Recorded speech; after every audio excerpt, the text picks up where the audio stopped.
Today we discuss factoring of polynomials, but let's chat a little bit about polynomial functions and what they are prior to that. Polynomial function looks like this. It looks really complicated, but it's not. It's basically a constant times a variable to a power. Then you have another constant times a variable to one less power, et cetera, et cetera, et cetera, until you get to the constant all by itself, x to the power of 0. A's got to be real numbers. Values of n have to be integer non-negatives. And the degree of the polynomial is basically the largest power of x. So that would be this one in this case. All right. If we look at these four down below and we want to identify which ones are going to be polynomials, this guy is a polynomial because these are real numbers and every integer is a power of x. This is not going to be a polynomial because we have x in the denominator, which we know is really x to the negative 1 power. So that makes it not a non-negative integer, right? And this one is a rational expression, all right? And there's no way that's going to be a polynomial.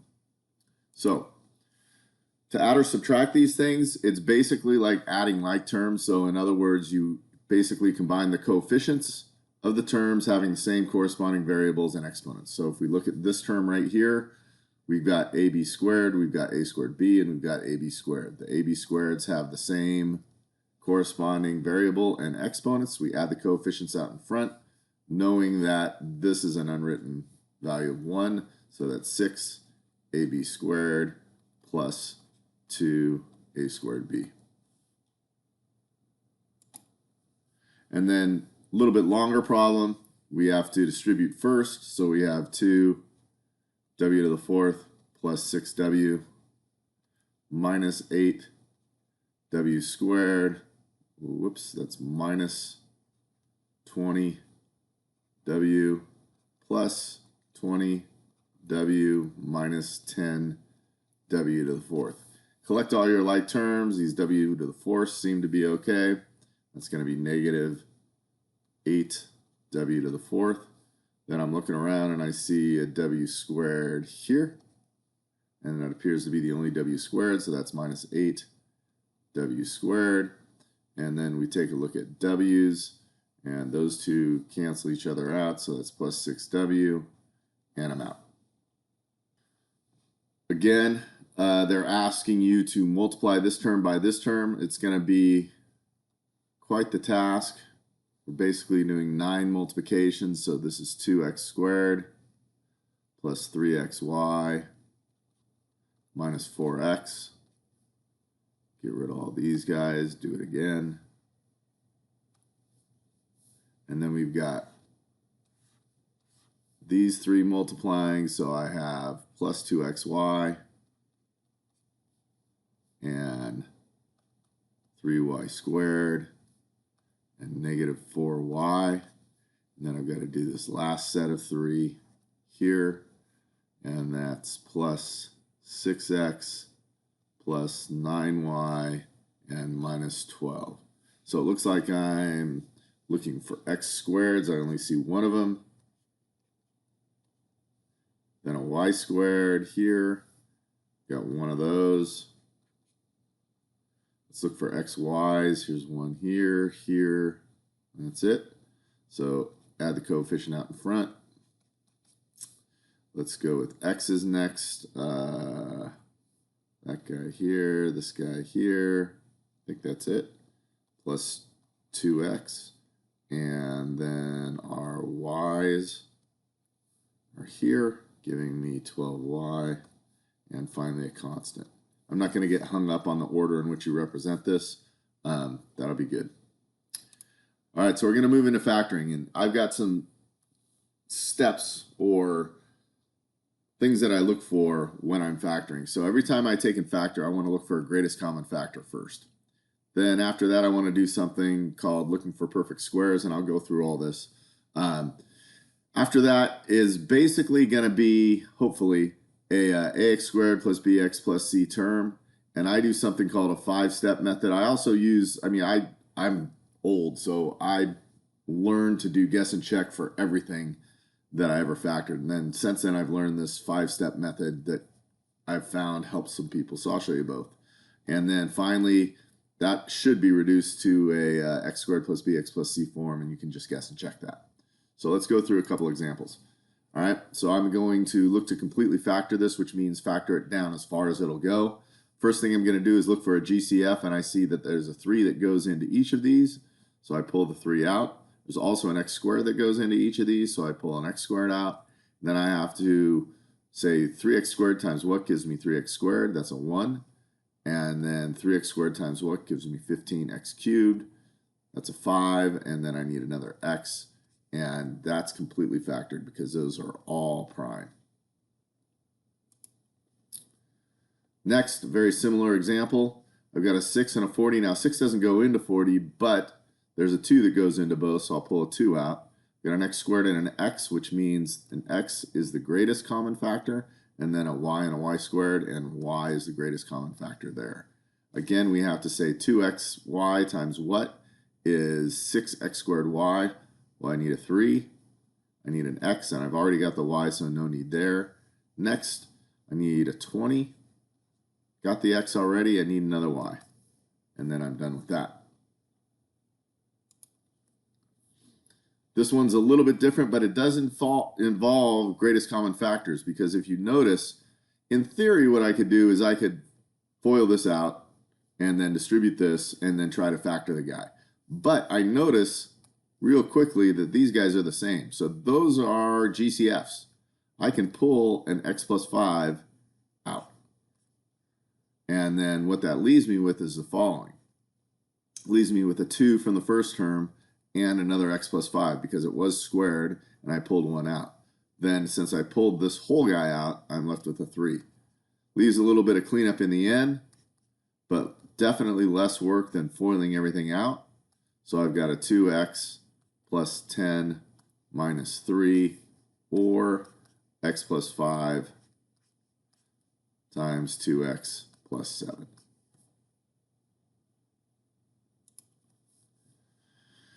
Factoring the next guy, I'm looking at this and I say, all right, well, I got a GCF. I'll pull out a 2. Leaves me x squared minus 81. Now, in this case, granted, these are both prime of and by themselves, but you notice there's a perfect square, x squared here, and a perfect square, 81 here, and a difference between them. And we call that a difference of squares. And difference of squares always factor. So, basically, if you take and write down the start of two binomials such that the first term is the square root of the first term here, and then the second term in each is the square root of this term here, I'd say 9 out of 10 times you're going to get the correct factoring. I need a negative 81, so I go positive and a negative. If I FOIL this out, there's x squared, minus 9x plus 9x is 0, minus 81, done. And there's your perfect square factoring. So another example of this might be something in this case. We notice here that there are no common terms all the way across because the 2 goes into these two, but not the 25. But I notice, hey, this is a perfect square, 36x squared, and this is a perfect square, 25y to the 4th. If I were to write two binomials down and take the square root of 36x squared, which is 6x, and the square root of 25y to the 4th, which is 5y squared, and then say, all right, well, I need a positive 25 and a positive 60, so these are going to both be positive.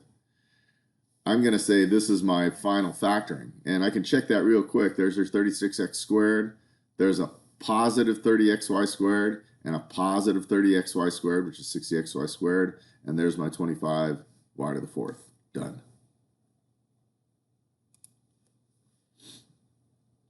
So in this case, pretty simple factoring here. This is just x squared plus bx plus c, and we're basically trying to find out two numbers that multiply to this term and add to this term. So if I do that, again, binomial, x is in front, two things that multiply to 13 add to 14, that's 1 and 13, problem done. So in this next term, we look and say, well, I've got an a out in front, however, I know 3 goes into 30, I know 3 goes into 72, so I can take that GCF of 3 out and write x squared minus 10x minus, I believe that's 24. And then I need two terms that multiply to 24, add to 10. And I believe that's going to be 12 and 2. Negative on the 12, positive on the 2. That gives me a negative 10, negative 24, and I'm done. Now in this case, we don't have a GCF, and this is in the ax squared plus bx plus c form. Now, when I see something like this, I'm going to take and guess and check it if it's me, because there are only a couple of factors of 2, and there are only a couple of factors of 3. However, what multiplies to this and adds to this is not going to work anymore because of the a in front. So I'm going to go ahead and just guess at this. I'll show you the 5-step method in the next example. I know I got to have a 2, and I know I got to have an x. And then I've got to make 3 and somehow get 5. If I put a 3 right here, and I also know that everything's got to be positive. If I put a 3 right here, I'm going to have a multiplication of 6x. I'm done. I can't do it. All right, so I'm guessing I got to have my 1 here and my 3 here. So now when I look at it, there's my 2x squared. I got a 2x here, a 3x here, and a 3 here. And that multiplies back out into this term. You can always guess and check an ax squared plus bx plus c term. It's just sometimes they'll be harder, and that will be evidenced in the next problem. So in this case, this is a little tougher. I've got a 3 here, which is nice because the only factors of 3 are 1 and 3, but 6, I've got 6 and 1 and 2 and 3. So you can guess and check with that, but you might have to play around with it. Where it gets really tough is where this has 2 or 3 different factorings, this has 2 or 3 different factorings, and then your guesses and checks are all over the place. So I stole this basically. It's called a 5-step method for factoring this ax squared plus bx plus c model. We'll go through the steps. It says, first of all, multiply the a to the c term. So in doing that, I get x squared plus 19x plus 18. Then you guess and check factor this, which isn't too hard. Most of you guys are really good at this part. I got 18 and 1. Then it says take and divide each coefficient by the a term. That a term was a 6, so I'm going to put a 6 here and a 6 here.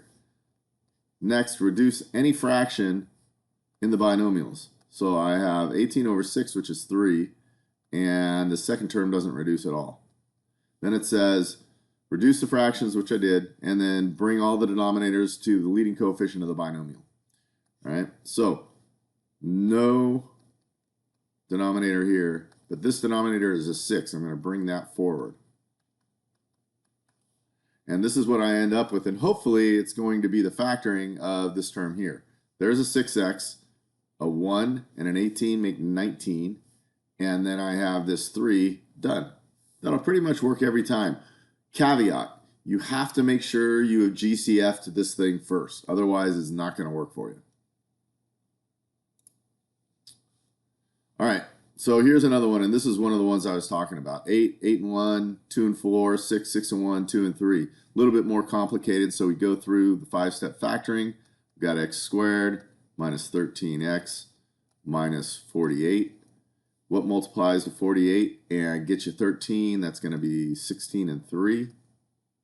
We'll go with the plus 3 and the minus 16. Divide each by 8. Bring any reduced fraction forward. There's no reductions here. Oops, sorry. This is going to reduce to a 2, so that's just x minus 2. And then I'm claiming that's going to be the factoring of this. There's my 8x squared, negative 16, positive 3, negative 13, negative 6, done. Okay, anytime you see that you have 4 terms, it's likely going to be a factoring by grouping. And grouping is exactly what it says. You're going to take and group off a couple of these that fit your scenario. So I see I've got some GCFs all over the place here. Like I could go right here because I got an R in common, and I could go here because I've got a 5 in common.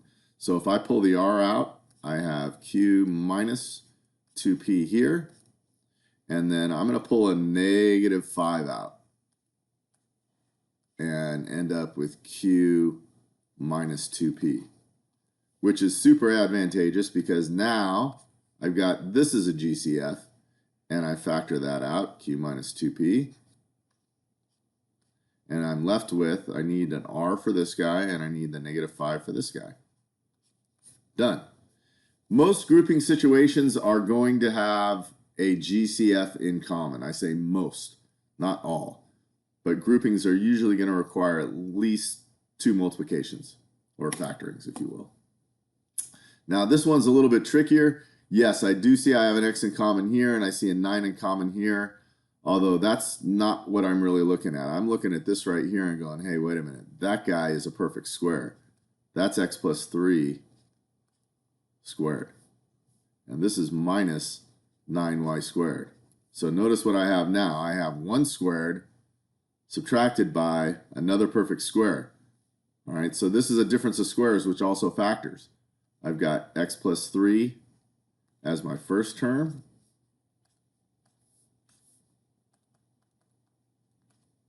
And then I've got 3y as my second term, but I have to be negative. So I multiply this out. And lo and behold, I will get this term back when I FOIL all that out. Going to completely factor this guy. Notice again, I've got a common binomial term that I'm going to pull out. I've got w minus 1. I've got a w squared minus 1 here. This isn't quite a grouping, but it's kind of a unique GCF kind of factoring problem.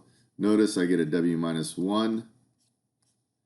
This is a difference of squares, so that's w minus 1 and w plus 1. Clean that up a little bit, I'd say, and get w minus 1 quantity squared and w plus 1.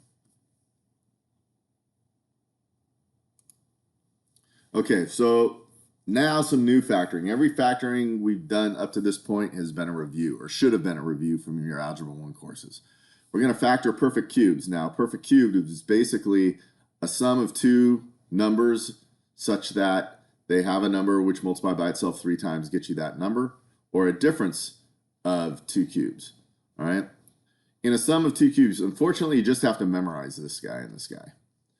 You're going to see that the first binomial is basically the base of this power. All right, so it's an a plus b. Likewise, in the difference, a minus b. And then you'll notice a similarity with the next 2 terms. It's a squared, ab, and b squared. However, in the sum of cubes, this ab term is going to be a subtraction. In the difference of cubes, this ab term will be an addition. All right, so in this case, I'm going to identify my a value as x. And that's my a value. All right, my b value in this case is going to be a 2, and that's cubed. So then, knowing that x is equivalent to a and 2 is equivalent to b, I'm just going to expand this property here. So what I have is I have x minus 2, x squared, plus, because I have a difference of cubes, ab, and ab in this case is 2x, and then b squared is 4. Problem done.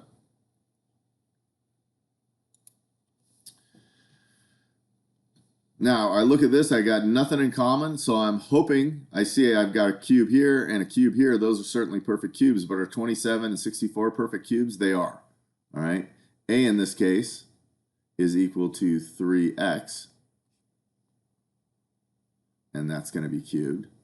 And b in this case is 4y, and that's going to be cubed. So now I just expand. I have 3x plus 4y because it's a sum of cubes.